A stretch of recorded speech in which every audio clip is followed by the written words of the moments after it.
السلام عليكم ورحمة الله وبركاته. تون سلامتا دم إسلاما بلشين سمغالا دري دوات شيكاني فهجوني دري دواتي سلامتا إسلاما إسن الرتك أراو هاواني فمن قدون قيرو في قرين كوين سيتين وغستتي براها دري دوا إرها سلامتاني ساني أكوبك اللين سمغالاتي وويتي إسن هادك بلشين سمغالا دري دواتيس nuti ummata keenya ummanni keenyaas nu hiijo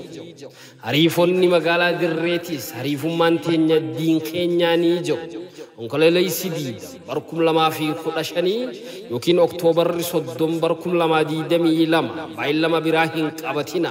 sababninis istaadiyeemii dirree dhawaa guddichi istaadiyeema Khadir jedhamuudhaan beekamu guyyaa konferansii dirree dhawaa tan majlisa haarawaa kanaan sadarkaa biyyattiitti qophooytu tana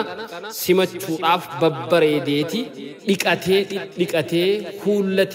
kuullatee dhuficha keessan qofa eegaadhaa jira namoonni afiirraa tana dhageessan kan dhufuu dandeessan tokkollee nurraan hafinaadhaa isiniin jedhe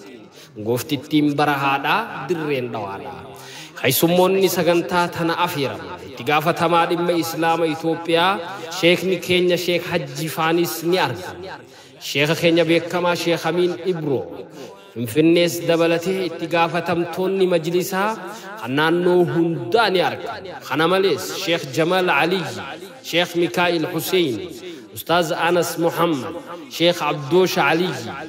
أستاذ عبد الله أحمد إنجنر عبد الرحمن حسين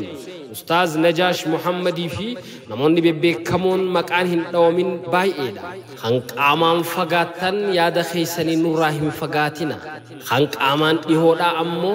آمان أركمودا سغنتاتنا إراق أودا فلأجون جراخانت فيدما داتي أفيرا دريد واتنا أواد أفيران خبجاتنا نوف خبجما تكمتي ديدم بركم لما في خلاشان بايلمن خيسان استاديمي قدتش مغالا درين أوادا يوخينيس استاديما خدير هاتو